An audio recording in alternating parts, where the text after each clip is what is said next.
Hi everyone! Today I'm going to present you my first English video, and it would be about the Makarov pistol. It is intended to all firearms history enthusiasts, and it would be in tabletop review format. I want to touch main production types of this pistol and some of the features of these types in chronological order. However, first let me make few caveats and disclaimers. First of all, due to the aspects of the local legislation in the country where I live, I can only demonstrate what is available to me, which in regard of handguns are air guns and blank firing conversions of handguns.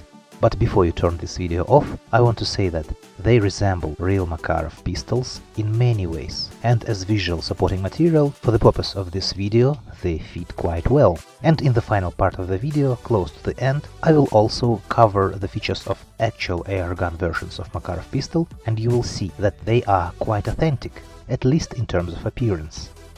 Also, today I will talk only about the Soviet and Russian versions of the Makarov, not considering its production in other countries like Bulgaria, East Germany or China, etc. And the final disclaimer is that I took all materials from open sources that I consider to be trusted and reliable. So, with all that said, let's start. After the end of the Second World War, many countries had started analyzing usage of small arms in combat conditions. Actually, this process never stopped, even during the war. It had just received new impulse. And the Soviet Union pushed also the development of new models and even types of firearms that would take into account all that rich war experience of the Red Army. Military analysts provided a huge volume of work, and it resulted in adoption of requirements which led to announcement of competitions, and many famous weapons were finally adopted, such as AK, SKS, RPD and others. As for handguns, two competitions were announced to replace Tokarev TT pistol. First, handgun for officers involved in combat environment. And here in those requirements we can recognize influence of such models as Mauser 712, Browning HP and others. And second competition for everyday carry pistol, which was inspired by Walter PP PPK design. But today we are more interested in the second competition, which was eventually won by Makarov with his pistol that received the PM designation, which stands for Pistolet Makarova, or pistol designed by Makarov, and I will often refer to it in that manner. And I also want to remark separately on the phrase "it was inspired." Of course, many people are still debating on whether Makarov was a clone of the Walter, but this is a question from the same field whether the Kalashnikov was a clone of Sturmgewehr. Here I should say that everything starts from the customer, in our case armed forces of the Soviet Union. They just had experienced vast variety of combat warfare in the majority of possible conditions. And it's obvious that there were military officers who demanded either more powerful pistol than TT with bigger magazine and select fire mode, or more compact pistol, more convenient for comfortable everyday carry. And they had examples right here within the eyesight. Walter PP fits into requirements of the EDC pistol quite well, and the Soviet military probably said that they need something like this, but simpler and more reliable, and with 9mm caliber bullet. So the PM is not a copy of PP, it was just created under the similar requirements. And if you look at the other participants of that competition, some of them were much more close to Walter more than Makarov itself. So in general, after the war, the military officers wanted the new pistol to have double to single action trigger and separate manual safety, something that was not presented in the TT. More reliable magazine release, magazines sometimes were reported to be lost from TT. More simplicity and reliability, blowback slide operation and minimum parts. Greater stopping power of a bullet, in the beginning they considered 380, then its original cartridge was developed. And police version, chambering 32, it was tested and approved separately, but then it was abandoned. Several participants were involved in the final competition, and we see such interesting prototypes as pistols of Severugin, Simonov, Korovin, Rakov, Voevodin, Baryshev, Klimov-Lobanov, together with Makarov. I will not go deeper in the details, this is a whole separate story, I just say that Makarov won this competition by the complex of its characteristics, and first of all in terms of reliability.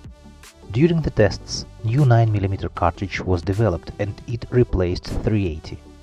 This 9x18 was something between 380 and 9mm Luger in terms of power and energy, and the 32 caliber variant was accepted as police pistol or militia in Soviet terminology of that time, but it was never ordered and produced. So they finally took unified pistol for the army and police forces together with new 9mm cartridge. This new cartridge was adopted for several reasons.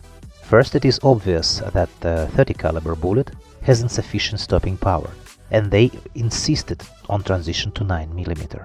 For example, according to the war statistics, it was noticed that soldier wounded by 7.62 pistol bullet recovered faster than wounded by 9mm bullet in average. Second, the cartridge should be mild enough to work with blowback system, because we remember our autoloader must be simple.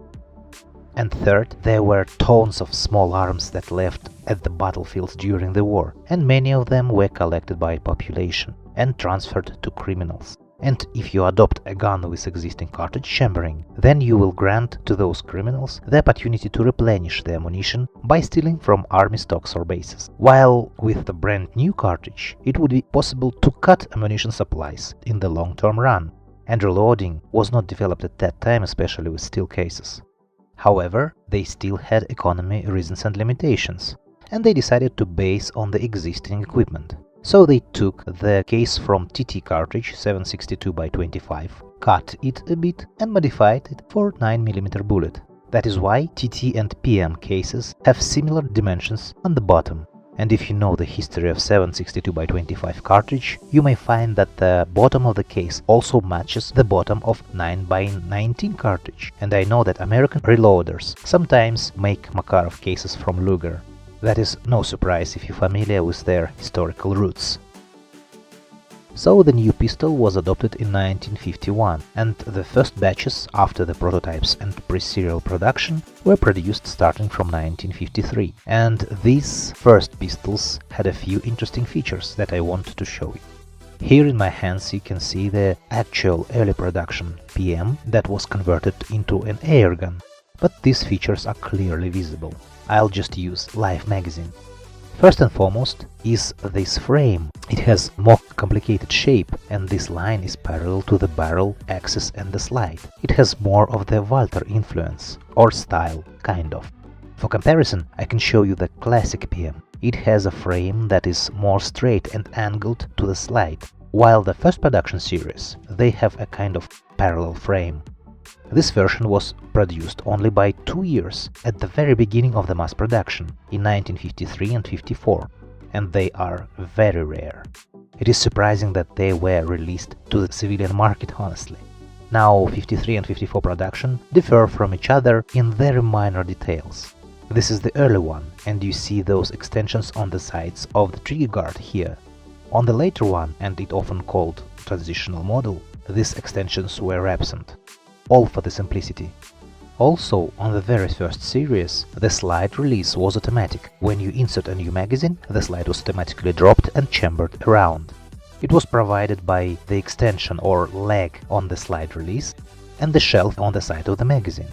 But it was quickly abandoned, and this feature was removed from the pistols that were already produced. It was claimed to be dangerous, but I suspect it was due to lack of the training and poor trigger discipline. So, since the end of 1954, main serial production was started, and this is the type that we can call a classic PM. It became the main handgun of the Soviet army for decades, and later Russian army and post-Soviet countries. We remember it was initially intended to be the secondary pistol, but what was supposed to be the main military pistol, Stechkin's APS, was quickly abandoned. APS was a great pistol, but it was comparatively heavy and bulky, especially with its holster-stock. It was more complicated and expensive, and the Soviet army was not participating in any war for a long time. So after just several years, the APS was dropped from the production. And suddenly, the PM became the primary handgun. This is something that was also produced in some countries of the communist bloc, And here I have not much to tell you because this is the gun that you all well familiar with.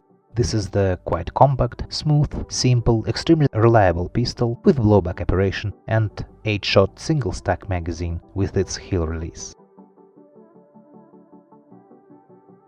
Of course, there are many serious and minor differences, but they are so small and insignificant that we can skip them for now. They are the collector's items. The main difference from the early type was this straight frame, as I told you before, angled to the barrel axis, which caused some small updates. Trigger, trigger guard and trigger bar were changed slightly, while slide, magazine, backlight grips and other parts remained unchanged. But what could probably be interesting to you is how this gun was changing further. Well, what was happening with the PM during its production is the simplification and cost reduction.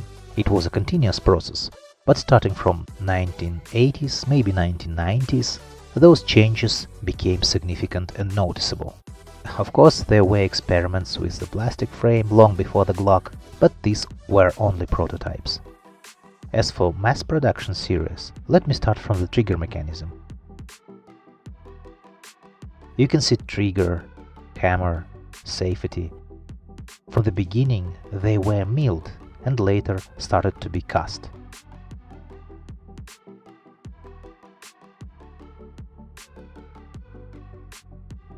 In a closer look you can see the differences. Here is the molding seam. Shape was just the same, but you can see differences in materials, in the structure.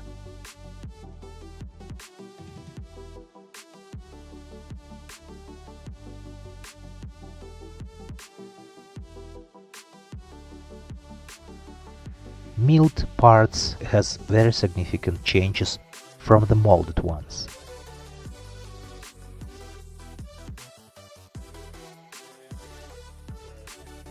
Also, shape of the slide stop slightly changed. Previously it was like bulged, now simply flat. Again, all for the simplicity.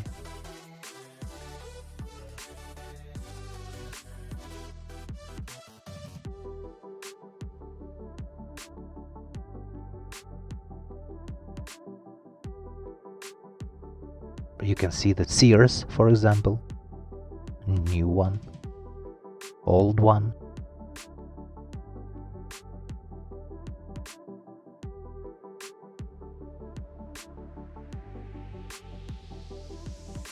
By the way, regarding the color, this brown or red tint on old PM parts, as far as I know, is caused not by other manufacturing materials or finishing, but by a different degree of steel hardening.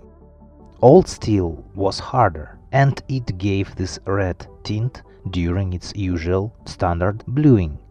And new cast parts are quite ordinary black. They are probably a little softer.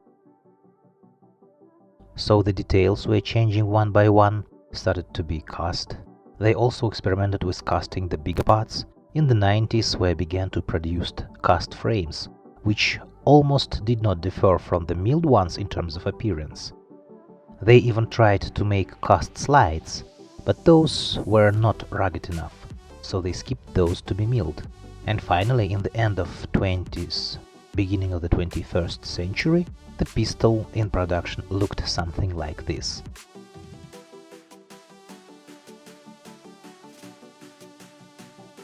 Cast, simplified and crude trigger guard.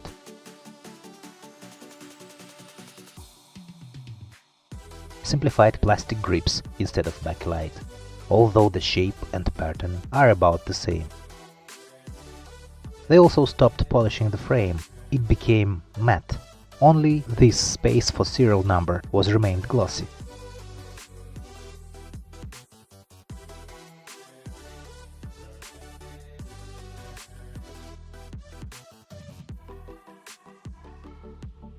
But in terms of characteristics, reliability, etc., all pistols were nearly identical.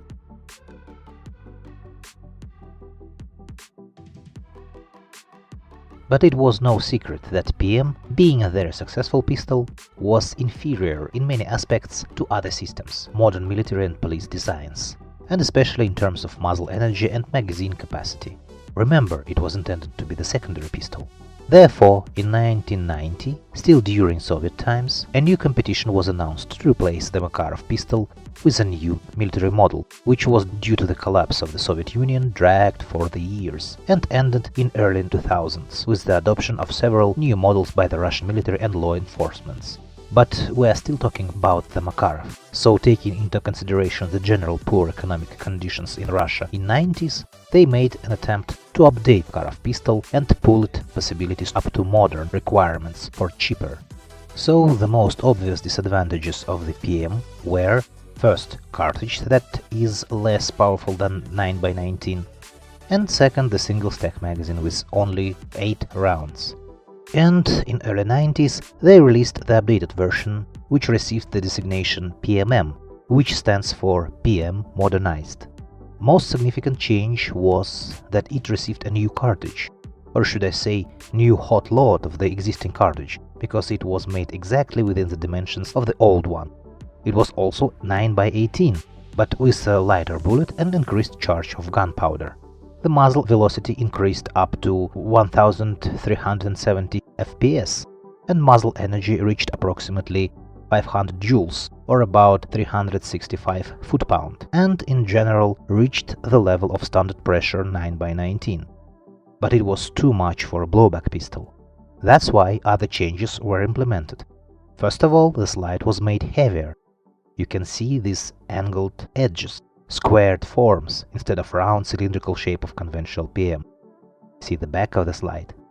It was weighted down as much as possible within the existing dimensions. Looks something close to Beretta 93R. In addition, there were internal changes in the PMM that I cannot demonstrate to you, unfortunately. They made little shallow spiral grooves inside the chamber, and when fired, the case expands into those grooves, gripping the chamber and delaying the action opening until pressure is reduced. In some sources I saw they called them Rivelli grooves, but I don't know how correct is this. This made PMM a delayed blowback pistol to some extent. The second disadvantage of the PM was, as we said, the magazine capacity. For PMM they introduced new double-stack 12-shot magazine with single feed.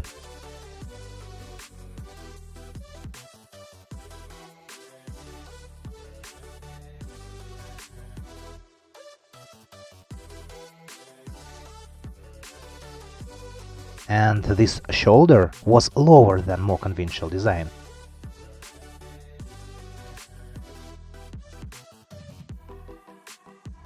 It made possible to leave the frame without big changes, and trigger mechanism was absolutely the same.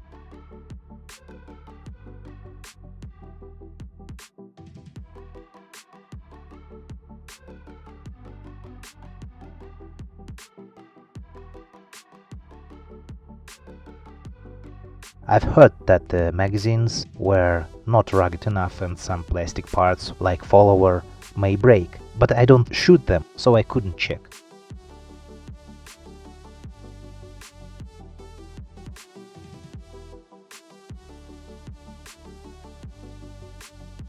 And also, many of you of course know this, it made possible to use old single-stack magazines. See, it wobbles a bit, but it works. It will feed, it will initiate slide stop, so it works.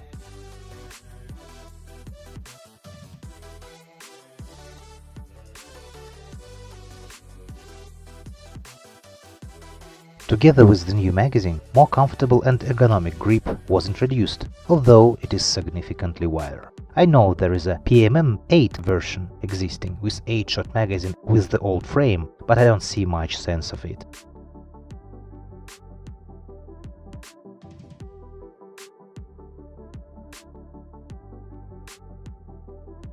So the PMM was released as a new, cheaper alternative to the military pistol competition, but it did not succeed. The problem was that this new cartridge is identical in dimensions to the old one, which means that there was a risk of chambering a new hot cartridge into the old pistols that were not designed for it. Also, recoil was too heavy. And though the pistol was improved, in general it remained the good old Makarov pistol, while the military expected and required a radical, level up increase in characteristics. That's why the PMM was produced in very small numbers for arming various law enforcement on their demand, and possibly still producing from time to time, and even though it is used with a standard 9x18 cartridge, not hot load.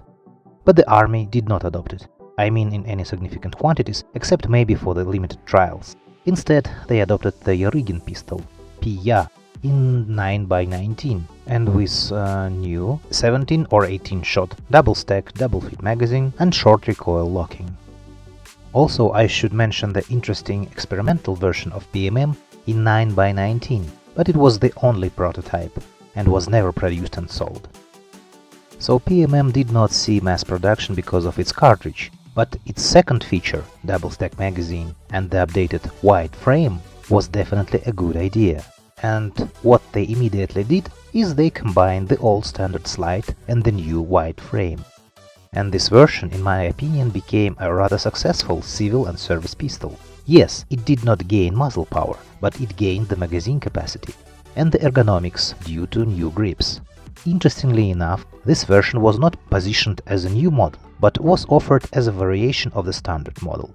For example, IJ71 is a single-stack model, while IJ71-100 is a double-stack model. Well, there was also Baikal 442, a version with a double-stack magazine and new trigger guard, but they were all produced in different versions for a specific customer. Some of them even had button type of magazine release. Some versions were equipped by adjustable sights. Some variations are chambering 380, which is achieved by simple barrel replacement. Main dimensions of these cartridges are quite close to each other.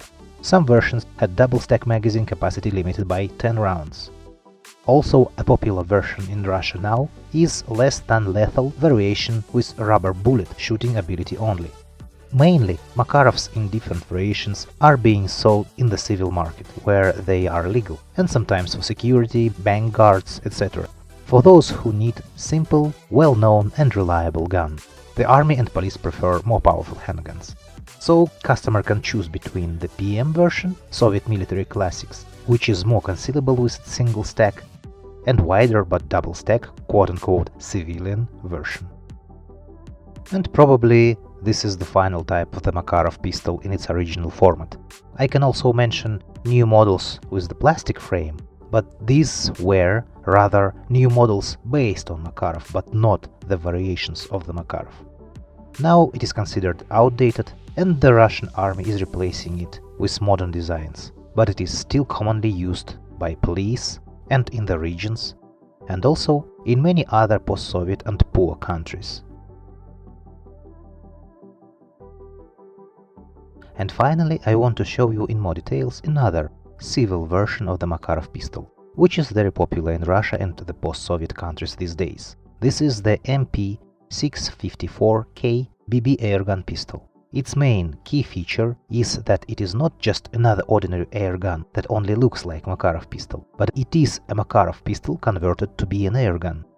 It is produced at the same factory with the same equipment, made of the same materials. I mean, this is not a Chinese alloy of sheet and foil, but conventional gun steel. It resembles Makarov pistol at maybe 99% of the original. Its dimensions and weight are practically the same. The main design is the same. Parts are moving in the same way.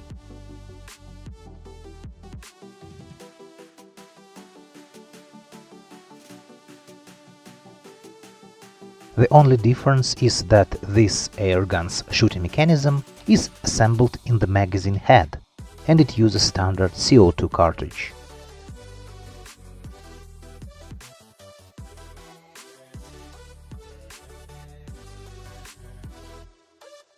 And disassembly is the same. Internal parts are almost the same, they just cut the ejector. Many other parts are even interchangeable with combat version. If you noticed, I even use live magazines for this demonstration. Slide was modified to accept the new magazine head. Look, there is a space in here. Also, you might notice the lack of the extractor, because there is nothing to extract. It uses same springs, so trigger pull remains the same. Shooting, I think, is the same, except that there is no recoil and no blowback, and you have to work with the trigger as with a double-action revolver in double-action only mode or manual cocking. And of course, a barrel has 177 caliber instead of 9mm. But in general, this pistol can be used as a workable, shootable model for basic training and plinking even at home. Of course, it only makes sense if your main carry handgun is Makarov, or if you are a real fan of Makarov, or you are not allowed to own a real Makarov. And since Russia and many other post-Soviet countries are still prohibiting handguns, and on the other hand original PMs are well recognizable, you could understand why these airguns are so popular there. However, and by the way, I think you can easily find English language reviews of this model in the internet. For example, replica airguns also likes 654s. Of course, there are a huge number of batches and variants. I will not speak about them even in general. I'll just show you two main types that can be distinguished: newly made and conversions. And to show you the difference, I will use these two samples. The main difference is that newly made were originally produced as airguns, and probably 90% of all 654s will be like that. Newly made 654s are usually assembled with the wide frame, because the double-stack magazine almost perfectly matches the shape of the CO2 cartridge. Here we can see a cast slide, which, remember, was not successful in the firearms, with an empty space for the magazine head that was made in the mold, you see? But it could happen that they can take an old pistol from a storage or a defect sample from the main firearms production line and convert them into airguns. In this case, they will mill the space for the magazine head in the slide. Look, there is a different shapes comparing to the cast.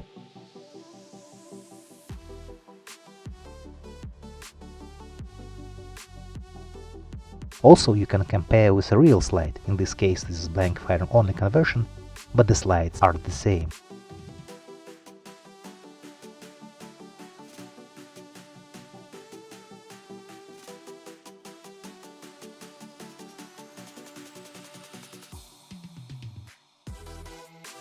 No extractor cutout.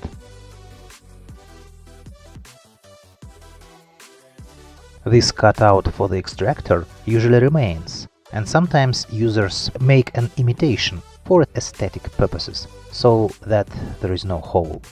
If it was a single stack, the magazine itself is slightly different, and more metal is removed in the magazine well for the wider CO2 cartridge. But at the same time, the pistol still saves the majority of its original parts, and that is why I consider them to be worthy enough to be shown to you today. Of course, these 654s are far from being the best airguns in terms of power, accuracy, quality of rubber parts, and even general assembly quality. But from all of the airgun pistols, they are definitely the closest to the original handgun. So with all that, let's wrap up this review. I hope you like it, and hope you'll find it useful and interesting, at least at some parts.